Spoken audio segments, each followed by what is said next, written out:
사도행전 23장 1절에서 11절의 말씀, 저와 여러분이 한 절씩 교독하겠습니다. 바울이 공회를 주목하여 이르되, 여러분 형제들아, 오늘까지 나는 범사에 양심을 따라 하나님을 섬겼노라 하거늘.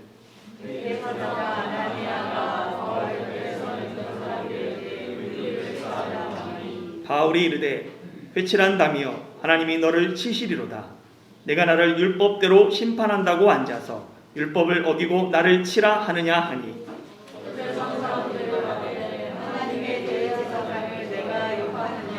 바울이 이르되, 형제들아, 나는 그가 대제사장인 줄 알지 못하였노라. 기록하였으되 너의 백성의 관리를 비방하지 말라 하였느니라 하더라.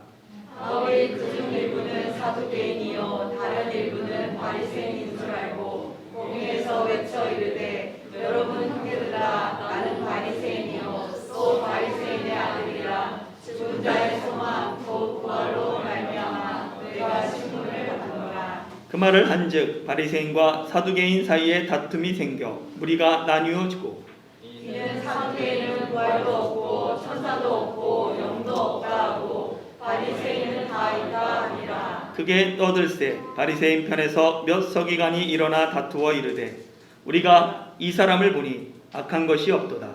혹 영이나 혹 천사가 그에게 말하였으면 어찌하겠느냐 하여. 큰 분쟁이 생기니 천부장은 바울이 그들에게 죽여줄까 하여 군인을 명하여 내려가 무리 가운데서 빼앗아 가지고 영내로 들어가라 하니라. 함께 읽겠습니다. 그날 밤에 주께서 바울 곁에 서서 이르시되, 담대하라. 내가 예루살렘에서 나의 일을 증언한 것 같이 로마에서도 증언하여야 하리라 하시니라. 아멘. 글라우디오 루시아는 로마 군대의 천부장입니다. 천부장은 부하 1000명을 거느린 군대의 장군이죠. 그의 주요 임무는 예루살렘 성전 북서쪽에 있는 안토니아 요새에 주둔하면서 이 예루살렘의 치안을 담당하는 것입니다. 유대인은 독특해서 유일신을 믿으며 언제든지 로마로부터 독립하고자 했습니다. 그래서 이 천부장과 그의 부하들은 유대인의 절기마다 비상이 걸렸어요. 왜냐하면 유대인의 절기가 되면 로마 제국에 흩어져 있는 각처에 흩어진 유대인들이 제사 드리기 위해 성전이 있는 예루살렘에 모였기 때문에 그렇습니다. 그래서 적게는 50만에서 100만 넘는 많은 인원들이 모이다 보니까 크고 작은 소동들이 일어났어요. 어느 날 그 염려하던 소동이 예루살렘 성전에서 일어납니다. 성전에서 시작된 소동이 온 예루살렘이 소란하게 돼요. 이에 예루살렘 경비를 책임지고 있는 천부장과 그 부하들은 급히 현장으로 출동했습니다. 가서 보니까 성난 무리가 한 사람을 치는 것이 보여요. 그래서 천부장은 그를 잡아다가 결박하고는 이 소동의 원인을 알아보고자 했습니다. 그런데 워낙 소란스러워서 도저히 무슨 이야기인지 어떤 일인지 파악할 수가 없었어요. 그래서 천부장은 그 사람을 데리고 영내로 데려가면서 진상을 파악하려고 했죠.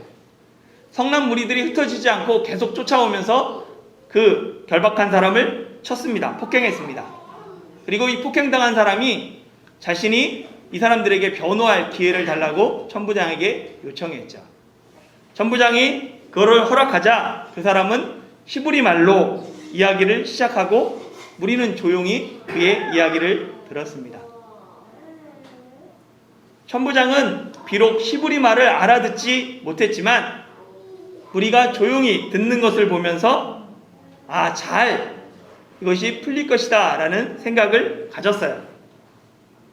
그런데 갑자기 무리가 더욱 난동을 부리며 또다시 결박한 사람을 죽이라 라고 소리쳤습니다. 그래서 천부장은 이 사람이 큰 죄를 지었다 라고 생각하고는 그를 영내로 데려가 채찍질하고 신문함으로 이 사건이 어떻게 된 것인지 내막을 알고자 했습니다.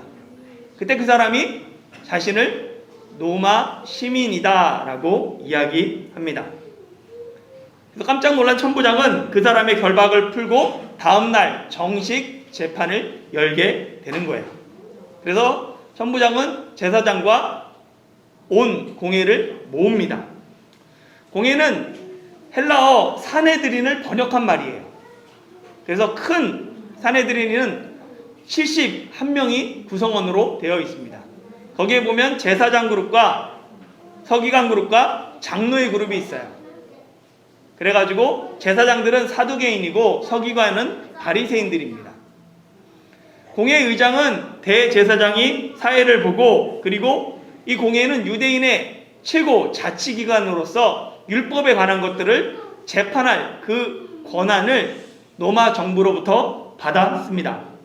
그래서 이 글라우디오 누시아는 지금 이 사건이 종교적인 문제다라고 생각하고 공회를 소집해서 재판을 연 것이죠. 공회 앞에 선 바울이 공회원들을 향해서 당당하게 이야기합니다. 여러분 형제들아, 오늘날까지 내가 범사의 양심을 지키며 하나님을 섬겼다라고 당당하게 이야기를 해요. 이런 바울의 말과 태도를 본 아나니아 대제사장이 분노해서 옆에 있는 사람들에게 바울의 입을 치라고 명합니다. 사도행전에 보면 아나니아라는 이름이 3번 등장해요.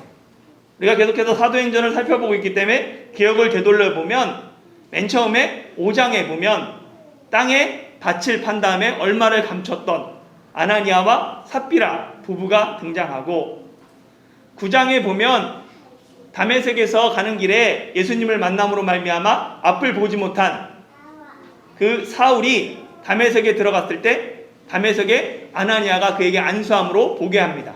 그래서 다메섹에 아나니아가 등장하고, 세 번째 바로 본문에 대제사장 아나니아가 등장해요. 이 대제사장 아나니아는 보면 주 48년부터 59년까지 대제사장직을 재임하게 됩니다. 역사가 요세푸스에 따르면 그는 탐욕스러우며 포악했으며 성질이 급해서 잔인했다라고 이야기를 해요. 그는 일반인에게 돌아가야 될 제사장들을 위한 11조를 자신이 착복했으며, 그리고 친로마 정책을 펼침으로 말미암아 유대인들에게 원성을 샀습니다. 그러나 워낙 큰 부를 갖고 있다 보니까 대제사장직에서 물러난 후에도 계속해서 유대 사회에 영향력을 미쳤던 인물입니다. 대제사장 아나니아는 바울이 공회를 존중하지 않고 동격인 형제들이라 라고 부르고, 자신이 지금까지 양심을 따라서 하나님을 섬겼다라는 그 말과 태도를 보면서 기가 막힙니다. 그래서 참지 못하고 그의 입을 치라고 명하죠. 유대 사회에서 상대방의 뺨을 치거나 입을 치는 행위는 그를 인격적으로 모독하는 행동입니다. 이 아나니아의 그 명령에 바울이 바로 응수를 해요. 3절 말씀 같이 한번 읽어볼까요? 시작. 바울이 이르되 해칠한 밤이여 하나님이 너를 치시리로다. 내가 나를 율법대로 심판한다고 앉아서 율법을 어기고 나를 치라 하느냐 하니. 아멘. 바울은 아나니아를 향해서 회칠한 담이다 라고 얘기해요. 예수님이 서기관과 바리새인들을 향해서 회칠한 무덤이라고 얘기했죠. 이 모든 것은 어떻게 보면 그들을 책망하는 말이었죠. 예수님이 회칠한 무덤이라고 얘기하신 것은 회를 칠함으로 말미암아, 색칠함으로 말미암아 겉으로 보기에는 깨끗하고 깔끔해 보이지만 그 내부에는 시체들, 더러운 것들, 냄새나는 것들로 가득했습니다. 그래서 그들의 외식을 책망하는 거죠. 회칠한 담도 마찬가지입니다. 담에다가 색을 칠하기 때문에 아름다워 보이고 튼튼해 보여요. 그러나 실상은 언제 무너져도 이상하지 않은 그러한 상태입니다. 그러니까 겉은 그럴듯하지만 실제는 더럽고 추악한 위선을 책망하는 표현이 회칠한 무덤, 회칠한 담이라는 표현이에요. 바울이 아나니아를 향해서 회칠한 담이라고 말한 이유는 아나니아가 율법대로 심판한다고 하면서 율법을 어기고 바울을 치라라고 명했기 때문에 그렇습니다. 공회는 율법을 지키기 위한 그런 기구예요. 그런데 율법을 지킨다고 하면서 율법을 어기고 있다는 거예요. 왜냐하면 율법은 모세오경에 보면 재판에 대한 강조들이 많이 등장합니다. 특별히 레위기 19장 18절에 보면 뭐라고 얘기하냐면 재판할 때 레위기 19장 15절에 보면 재판할 때 가난한 자라고 편들지 말라고. 가난하면 동정심이 생기잖아요. 그러니까 편들 수 있다는 거예요. 그리고 세력 있는 자라고 두둔하지 말라고. 힘 있고 능력 있으면 뭔가더라도 얻기 위해서 그를 두둔하게 됩니다. 그렇게 하지 말고 오직 공의로 사람을 판단하라, 재판하라 라고 명령합니다. 그런데 율법을 지켜야 될 공회가 죄의 유무도 판단하기 전에 먼저 바울을 치라고 명령한 것, 이것은 명백한 불법인 것이에요. 그래서 바울은 아나니아를 향해서 하나님이 너를 치실 것이다 라고 이야기합니다. 그리고 실제 이 아나니아는 주후 66년에 로마와 유대의 전쟁이 일어납니다. 그때 그 유대 민족주의자들에 의해서 아나니아가 잡혀서 비참하게 죽임을 당함으로 실제 이루어지게 돼요. 바울 곁에 선 사람들이 대제사장을 향해서 바울이 불손한 태도를 보이니까 그를 책망합니다. 하나님의 대제사장을 내가 욕하느냐? 이 책망에 바울이 뭐라고 그러냐면 나는 그가 대제사장인 줄 알지 못했다라고 이야기해요. 여기서 이 바울의 말에 두 가지 해석이 있습니다. 첫 번째는 정말로 바울이 그가 대제사장인지 몰랐다라는 해석이 있고, 반대로 알면서도 당신 같은 사람이 대제사장에 어떻게 앉아 있느냐 하면서 경멸의 뜻으로, 비난의 뜻으로 한 말이다 라는 두 가지 주장이 있어요. 지금까지 우리가 사도행전을 쭉 살펴보고 있습니다. 여러분 생각에는 바울은 어떤 마음으로 정말 그가 대제사장인 걸 알았을까요? 몰랐을까요? 바울의 평소 생각과 행동, 성격을 한번 생각해 보세요. 과연 그는 알았을까요? 몰랐을까요? 바울은 사람이 있든 없든 대놓고 얘기하는 사람이에요. 그 장소가 어디든 자신이 옳다고 생각하면 빙 둘러서 말한 사람이 아닙니다. 바울은 이미 예루살렘에 올 때 죽음을 각오하고 올라왔어요. 죽음을 각오한 사람은 어디서든 어떤 상황이든 자신 있게 자신의 소신을 밝힙니다. 그렇게 바울은 아나니아가 대제사장인 줄 몰랐던 것 같아요. 그래서 출애굽기 22장 28절에 내 백성의 관리를 비방하지 말라라는 이 말씀을 인용하면서 자신의 잘못을 시인합니다. 정말 대제사장인 줄 몰랐기에 하나님의 말씀을 인용하면서 자신의 잘못을 인정하는 거예요. 바울은 절대로 자신의 안위를 위해서 하나님의 말씀을 이용할 사람이 아니에요. 자신이 약간 어려움을 벗어나기 위해서 하나님의 말씀을 끌어와다가 자신을 정당화시킬 사람이 아닙니다. 저는 이런 바울을 묵상하면서 그리스도인의 진정성에 대해서 생각해 봤어요. 그리스도인에게 진정성은 생명과 같습니다. 요한계시록 19장 11절에 보면 마지막 아마겟돈 전쟁이 열리기 전에 하늘이 열리고 하늘에서 백마 탄 사람이 등장해요.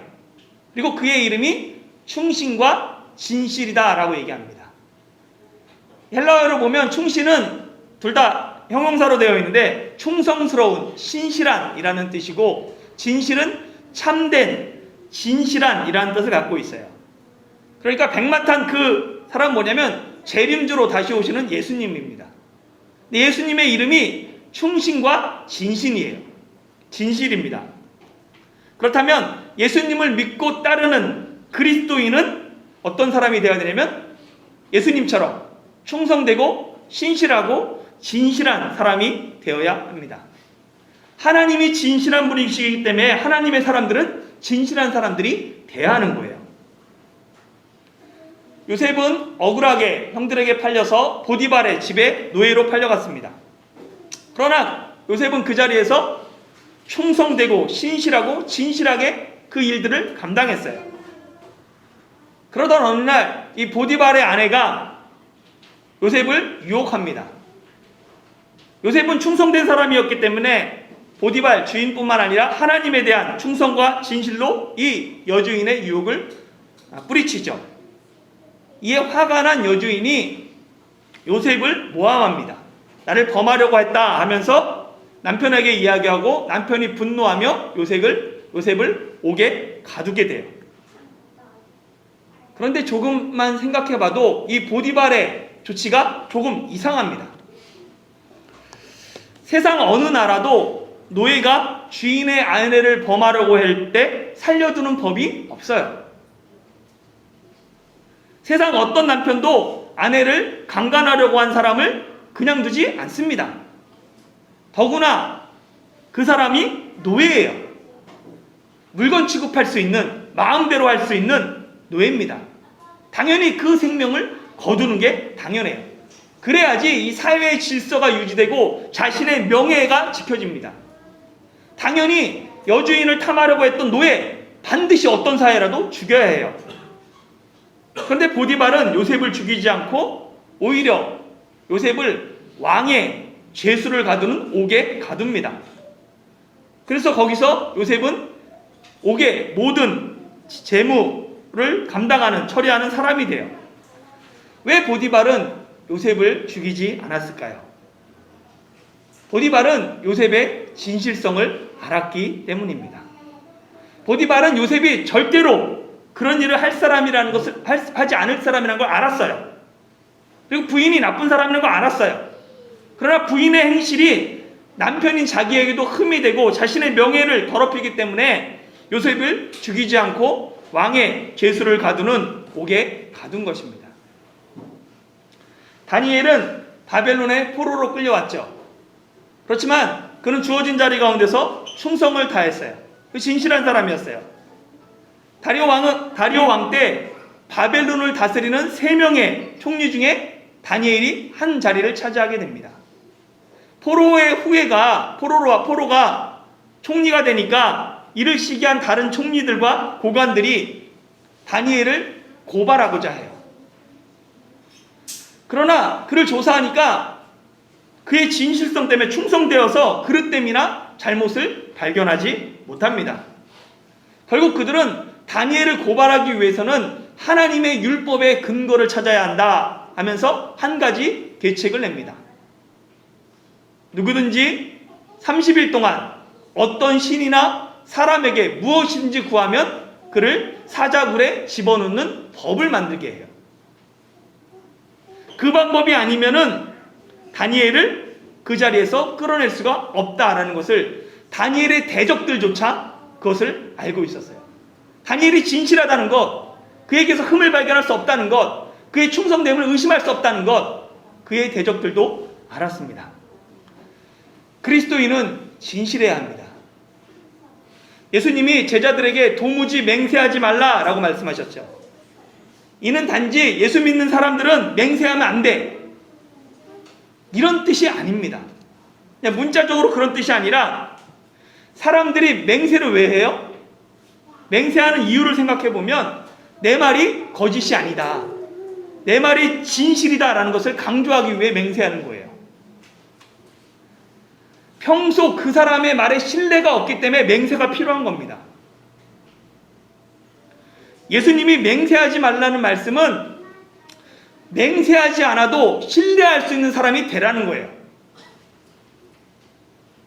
똑같은 말을 해도 그 사람의 말을 믿을 수 있는 사람이 있고 그 사람의 말을 믿지 못할 그런 사람이 있습니다. 그 기준이 무엇일까요? 평소에 그 사람의 진실성입니다. 그 사람이 평소의 삶과 말이 진실하기 때문에 그의 말은 신뢰할 수 있는 거예요. 왜 맹세까지 하라고 그러냐면 그 사람을 사실 믿지 못하기 때문에 맹세를 필요로 하는 겁니다. 그리스도인이기 때문에 믿어야 하고 믿을 수 있는 사람이 돼야 하는데 오늘날은 어떻습니까? 안타깝게도 그리스도인이기 때문에 믿지 못하는 세상이 된 것 같습니다. 바울의 진실성을 생각해 보면 바울은 정말 아나니아가 대제사장인 줄 몰랐던 것이에요. 이런 바울의 진실성은 6절에도 그대로 적용됩니다. 6절 한번 읽어볼까요? 시작. 바울이 그중 일부는 사두개인이요 다른 일부는 바리새인인 줄 알고 공회에서 외쳐 이르되 여러분 형제들아 나는 바리새인이요 또 바리새인의 아들이라 죽은 자의 소망 곧 부활로 말미암아 내가 신문을 받노라. 아멘. 바울은 공회가 사두개인과 바리새인으로 나눈 것을 보고 일부러 다툼을 일으키기 위해서 부활을 주장한 게 아니에요. 바울은 실제로 자신이 바리새인이며 바리새인의 아들이고 부활에 대한 소망 때문에 지금 신문을 받고 있다라고 얘기를 하는 거예요. 그것이 사실인 것이에요. 당시 이 바리새인과 이 사두개인들은 서로 적대적인 관계이면서 또 공생하는 관계였어요. 사두개인은 예루살렘 성전을 중심으로 거기서 제사 지내는 제사장 그룹, 그리고 귀족, 종교 귀족들입니다. 성전에서 나오는 수많은 돈들이 있기 때문에 그로 말미암아 부유한 사람들이었어요. 그들은 로마의 지배에 협력하면서 자신들의 이익만을 추구합니다. 그들은 철저한 현실주의자들로 헬레니즘이 휩쓰는 그때 헬레니즘 문화를 받아들여요. 그리고 친로마 정책을 추구합니다. 그들은 모세 오경만을 하나님의 말씀으로 인정하면서 하나님이 율법을 주셨기 때문에 이제는 하나님의 말씀대로 사는 거고 하나님이 관여하지 않는다, 하나님의 섭리가 있지 않다라고 믿었던 거예요. 그렇기 때문에 그들은 천사나 마귀, 부활이나 영생을 부정했습니다. 그러니까 현실만을 중요시하기 때문에 내세를 부정하는 거예요. 또 하나님의 섭리를 믿지 않고 내세를 믿지 않다 보니까 더욱더 철저한 현실주의자가 될 수밖에 없었습니다. 이와 달리 바리새인은 분리한 자, 구별된 자라는 뜻으로 이 헬라니즘이 유대사회를 휩쓸 때 거기에 휩쓸리지 않고 율법으로 돌아가야 된다, 율법을 중심으로 구별된 삶을 살아야 한다라고 했던 사람들입니다. 그들은 회당 중심으로 회당에서 율법을 가르치며 율법을 해석한 장로들의 전통까지도 문자 그대로 철저하게 지키려고 했어요. 또한 그들은 사두개인과 달리 부활과 내세, 천사와 마귀 등 영적 세계를 인정했습니다. 사후세계를 인정하다 보니까 더욱더 부활에 대한 소망을 가지고 구별된 삶을 살고자 했죠. 그 당시에 있었던 사두개인과 바리새인, 이 중에 우리 기독교는 어디에 더 가깝습니까? 생각해 보신 적이 있으세요? 기독교는 어디에 더 가까울까요? 사실 기독교의 교리는 바리새인과 비슷합니다. 그러나 실제 삶은 제가 생각할 때 사두개인에 가까워요. 말로는 천국을 말하지만, 부활을 말하지만 실제 삶은 천국이 아닌 현실의 이익에 추구하고 있기 때문에 그렇습니다. 작은 것이라도 양보하지 않아요.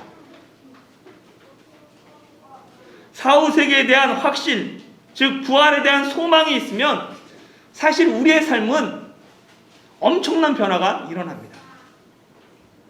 세상 사람들과 똑같은 가치관으로 똑같은 것을 추구하며 살 수 없습니다. 기독교의 핵심은 십자가와 부활이에요. 십자가와 부활은 뗄래야 뗄 수 없는 관계입니다. 십자가는 반드시 부활로 연결돼요. 복음은 십자가를 통한 제사함의 은혜와 부활의 소망을 함께 이야기합니다. 고난 중에도 소망이 있는 것, 부활이 있기 때문입니다.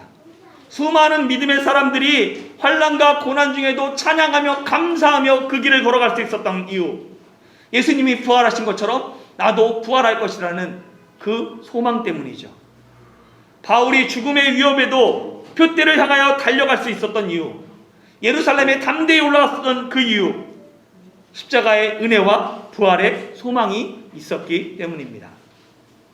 그렇게 바울은 죽은 자의 소망, 곧 부활로 말미암아 내가 지금 신문을 받는다라고 이야기하는 거예요. 그리고 그의 이야기는 참입니다.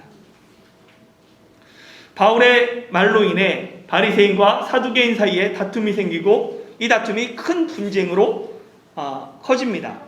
이 분쟁 가운데 바울이 한순간에 찢겨 죽음을 당할 위험에 처하니까 이 천부장이 그곳에서 바울을 빼내서 영내로 데려가게 돼요. 그리고 그날 밤 주님께서 바울에게 나타나십니다. 그의 곁에 서서 담대하라, 내가 예루살렘에서 나의 일을 증언한 것 같이 로마에서도 증언하여야 하리라 라고 말씀하셔요. 바울은 예루살렘에 올라올 때 죽음을 각오했고 실제 예루살렘에서 성전 밖으로 끌려나와서 맞아 죽을 뻔했죠. 쇠사슬에 묶여서 채찍질과 신문을 당할 위기 가운데 처하기도 했습니다. 공회의 큰 분쟁으로 말미암아 찢겨 죽을 위험에 처하기도 했어요. 이런 일련의 사건들을 겪으면서 바울은 이제 앞으로 어떻게 될 것이지? 한 치 앞도 예상하지 못하는 상황이 되었습니다. 죽음을 각오했지만 실제 어떻게 이루어질지 본인조차 알지 못하는 그 상황에서 그날 밤 주님께서 그 곁에 서서 바울을 찾아오시는 거죠. 그를 격려하고 위로하십니다. 담대하라. 내가 로마에서도 이 일을 증언할 것이다. 내가 로마에 가기까지는 어떤 위험에도 결코 죽지 않을 것이다 라는 약속인 거예요. 주님의 위로와 분명한 약속은 바울이 앞으로 몇 년간 계속되는 이 재판과 감옥 생활을 견뎌내는 힘이 되었습니다. 사랑하는 성도 여러분, 여러분의 삶의 가장 큰 소망은 무엇입니까? 예수님의 부활이 내 삶의 가장 큰 소망이 되길 축원합니다. 부활이 있기에 우리는 누구보다도 진실한 삶을 살아가야 돼요. 부활의 소망과 고난 중에도 주님의 약속을 붙들고 어떤 상황에서도 진실한 그리스도인으로 살아가는 저와 여러분이 되시길 예수님의 이름으로 축원합니다.